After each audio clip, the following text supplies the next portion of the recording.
Hey, hi you guys, and welcome back to Through Evangelist Eyes. My name's Rod Savala.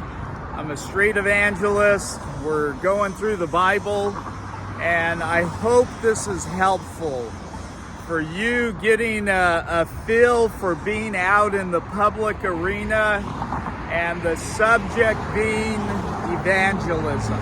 The subject being the gospel, the good news or the bad news that is plainly seen if you reject what God is offering. So we're in Judges right now in chapter 15, and there's a lot that goes on here. And some of it is confusing. Some of it you go, really? Why does Samson do this? And the name of this video is After a While. After a while is how chapter 15 starts, where Samson decides he's going to go back to his wife through this marriage to a Philistine girl.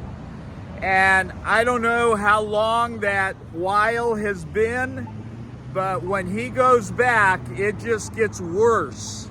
And Samson does something that just seems really strange at first. He catches 300 fox. He catches these foxes, and he ties their tails together and puts fire between them. And he lets these fox run through the grain fields of the Philistines, because the Philistines have killed his wife and his wife's household. And the Philistines are just, they're after him. They want to take Samson out, and Samson is creating just havoc for the Philistines. But these 300 foxes that he releases, and they burn up all the Philistines' crop, it really made me wonder what's going on there. God has stirred Samson up, and the enemies of Israel are the Philistines. And I just wonder sometimes if we get so comfortable in the enemy camp that we are not stirring up the Philistines around us. We ought to be. And it made me think of what Jesus said in Luke chapter 12, verse 49. Listen to what he says. This is Jesus speaking in Luke chapter 12, verse 49. I have come to cast fire upon the earth, and how I wish it were already kindled.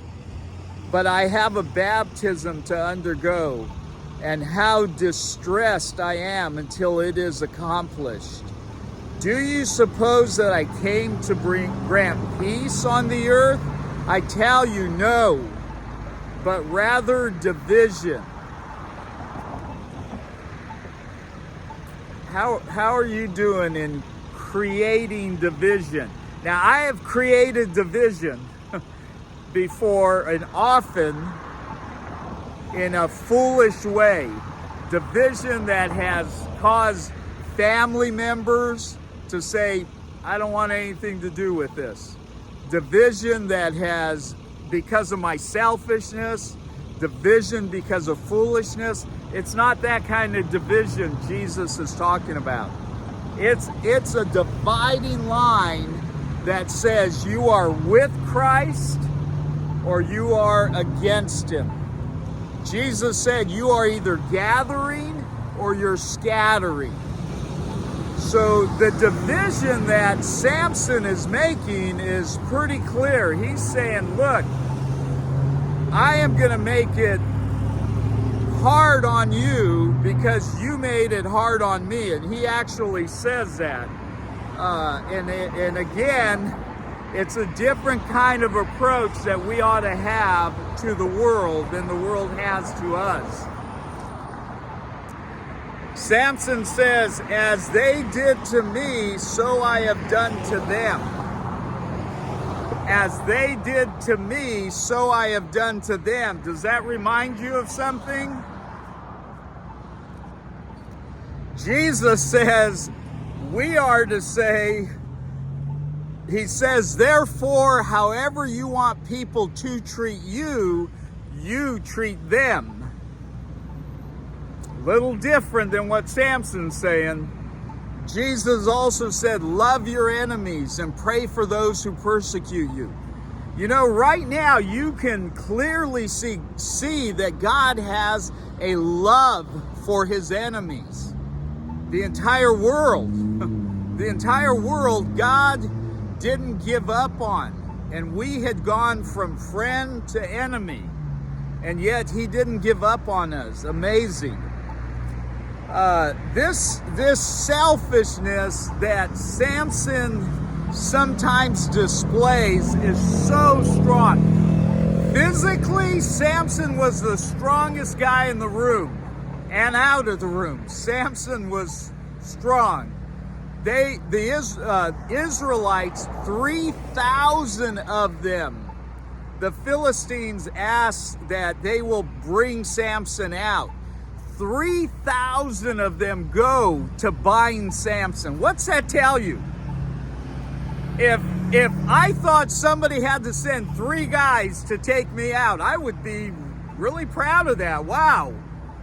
Takes 3 guys to take me out. 3,000 men are sent to bind Samson. And tell you the truth, those 3,000 couldn't have done it. Yet Samson said, I will go with you if you don't kill me. So it's not that he wasn't invincible, but I would still put my money on Samson rather than the 3,000 if it came to blows. So this issue of man's selfishness, it's a issue that I think keeps us from being obedient to the Lord, keeps us from being humble, keeps us from really seeking God. And my selfishness is so strong. I would compare it to Samson's selfishness. Mankind's selfishness is so strong, it will keep them away from the very Savior of the world. So let's go and let's go and like this chapter began. After a little while, Samson went back to see his wife, and things really went from bad to worse. But has it been a little while since you have told somebody about Jesus? I hope not. So let's go do it, and I'm going to start my part right now. Okay, God bless you, and here we go.